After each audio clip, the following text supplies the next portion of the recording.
ठीक है बच्चों, आज मैं आपको क्लास 12th का 15 चैप्टर पढ़ाने जा रही हूँ। जैसा कि तुम लोगों को पता भी होगा कि 15 चैप्टर में जितना भी मैंने यहाँ लिखा है सारा आपका पेपर में आएगा। लगभग संविधान 5-6 नंबर में आता है, जिसमें से 3 नंबर का एक प्रश्न आएगा और 3 नंबर 4 नंबर की ये और दिया जाएगा।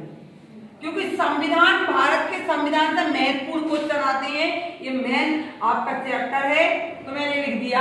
सबसे पहले तो बारी वालों के लिए और सभी बच्चों के लिए, यहाँ पे जो भी मेरी वीडियो देखे उन सब के लिए हैप्पी बसंत पंचमी। माँ सरस्वती आपके लिए सद्बुद्धि दे, ठीक है, आपके लिए अच्छे से अच्छा पढ़ने, कुछ योग बनने का आशीर्वाद दे। अब मैं शुरू कर रही हूं बच्चों संविधान। सबसे पहले आपका प्रश्न आएगा कि संविधान कौन सी तारीख से कब तक सूत्रबद्ध हुआ, ये प्रश्न आएगा। सूत्र लिखा होगा, सूत्रबद्ध हुआ, तो आपको बोलना है दिसंबर 1946 से नवंबर 1949 के बीच हमारा संविधान बना। मतलब पहली जो बैठक हुई होगी वो दिसंबर से शुरू हुई होगी, आखिरी जो हुई थी वो 26 नवंबर 1949 को हुई। दूसरे बिंदु की तरफ आती हूं मैं, वो आपका ये स्पष्ट करता है कि पहली बैठक कब हुई और स्थायी अस्थायी अध्यक्ष कौन थे। ठीक है, तो बच्चों जब पहले दिन कोई काम होता है ना, उस दिन तो कुछ स्थायी होता ही नहीं, सब ऐसे ही बैठे होंगे हमारी तरह। ठीक है, वहां पे सोचा होगा कि आज अध्यक्ष किसको बनाए, तो सबसे बुजुर्ग व्यक्ति वहां थे उस दिन, कौन? डॉक्टर सच्चिदानंद सिन्हा जी। सिन्हा जी को उस दिन एक दिन के लिए अस्थायी अध्यक्ष चुना गया। ठीक है, तो बार बार याद कर लो, स्थायी और अस्थायी में आप लोग बहुत ज्यादा कंफ्यूज होते हैं। ठीक है, तो अस्थायी सच्चिदानंद जी को बनाया गया। पहली बैठक 9 दिसंबर को हुई, ये बिंदु आपका क्लियर होता है। अगले पे चलते हैं, दूसरी 2 दिन बाद ही, देखो पढ़ लो, पढ़ना हो तो वेलकम, वरना भीड़ कम।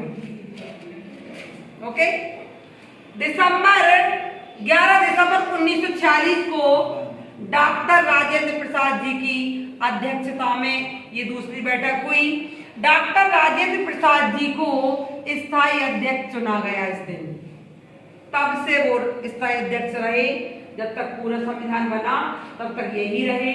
और उसके बाद ये कौन बने थे? राजेंद्र प्रसाद कौन थे प्रथम? वेरी गुड, राष्ट्रपति।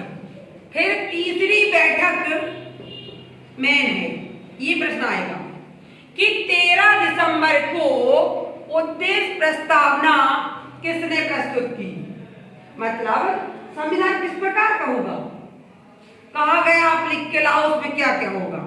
तो जब पंडित जी लिख के लाए, पंडित जी मतलब जवाहरलाल नेहरू जी जब लिख के लाए, उन्होंने ये पूरी बैठक जो जहां सभा होती थी वहां पढ़ के जब सुनाई, तो एक व्यक्ति वहां पर बैठे थे, उनका नाम था के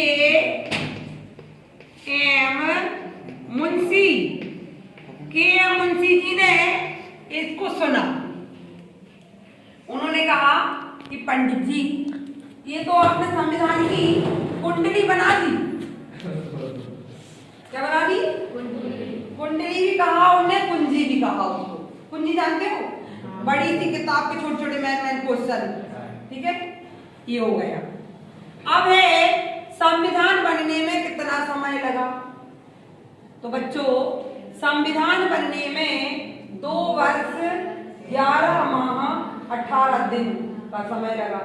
ठीक है, नेक्स्ट है आपका कि संविधान पूर्ण रूप से कब बन गया, इसकी आखिरी बैठक कब हुई। यहाँ भी आप यहाँ स्थायी और अस्थायी में कंफ्यूजन है, और यहाँ पे आपका संविधान अंगीकार, स्वीकार ये दो शब्द दिखें तो वहां 26 नवंबर लगाना है, और अगर लागू दिखे तो वही आपको 26 जनवरी लगाना। ठीक है, पूर्ण रूप से संविधान तो 26 नवंबर को ही बन गया था 49 में, लेकिन उसको 2 महीने बाद लागू किया गया। ठीक है, 26 जनवरी को। इतना पढ़ के आप चले जाएं, परीक्षा में मैं कह रही संविधान चैप्टर से आपका पूर्ण आ जाएगा। एक और प्रश्न बनेगा, वो रहेगा कि संविधान के प्रमुख जो सदस्य थे उनके नाम बताइए।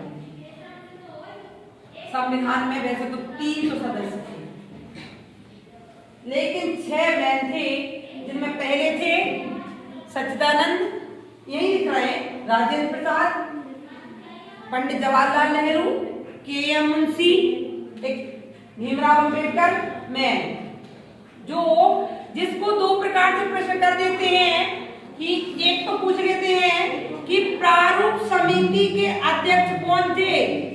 प्रारूप समिति के अध्यक्ष 3 अध्यक्ष पूछेंगे बच्चों, स्थायी, अस्थायी, प्रारूप समिति। प्रारूप को इंग्लिश में भी पूछ लेते हैं, उसका इंग्लिश वर्ड लिख देते हैं ड्राफ्टिंग। ड्राफ्टिंग पूछे या प्रारूप पूछे तो आपको लगाना है डॉक्टर भीमराव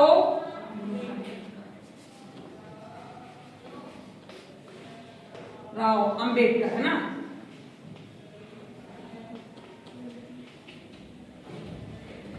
ठीक है, इस प्रकार से आप ये हो गए। एक वो थे अय्यर जी, अल्लादी कृष्ण अय्यर थे, ऐसे 6 थे आपको पूरे सदस्य। 5 तो यही लिखे, के.एम. मुंशी में लिख दिया। एक ये पूछ रहे थे संविधान को कुंजी किसने कहा, संविधान को जन्म कुंडली किसने कहा, के.एम. मुंशी ने। उस दिन जब 13 दिसंबर को ये बैठक हो रही थी, इस तरह से मेरी तरह ही जवाहरलाल नेहरू ये संविधान के जो लिख के लाए होंगे पढ़ के सुना रहे थे, सभी ने उनकी तारीफ की, तो के.एम. मुंशी बोले कि संविधान तो बहुत लंबा रहेगा, लेकिन आपने तो उसको 2-4 लाइनों में ही बता दिया। देखा होगा पुस्तक हम दिए ना, उद्देश्य प्रस्तावना, कहीं कहीं दिए 8-10 लाइन की है, तो 8-10 लाइन में उन्होंने ये बता दिया कि संविधान कहाँ कहाँ क्या क्या होगा, इसलिए के.एम. मुंशी ने उसको कुंडली कह दिया। ठीक है, इस तरह। और एक आया प्रश्न आपका कि भारतीय संविधान की विशेषताएं लिखिए। विशेषताओं वाला प्रश्न मैं तो ये मानती हूं कि कठिन है ही नहीं। सबसे पहले आप उसमें लिखो प्रस्तावना, उद्देश्य प्रस्तावना बता दो। 13 दिसंबर 1946 को जब पंडित जवाहरलाल नेहरू ने इसे प्रस्तुत किया, इसके बारे में बता दो। दूसरा आप लिख दो मौलिक अधिकार, तीसरा आप लिख दो मौलिक कर्तव्य, चौथा लिख दो आप संघात्मक प्रणाली। ठीक है, नीति निर्देशक तत्व, कुछ भी आप 4 नंबर का मेन प्रश्न है आपका बड़ा वाला, सबसे 4 पॉइंट आपको लिखना है। ठीक है, ओके। आज की ये वीडियो आपको देखने के बाद ये समझ लीजिए संविधान को जितने प्रश्न आएंगे पूरे बन जाएंगे। ओके, ठीक है बच्चों, धन्यवाद।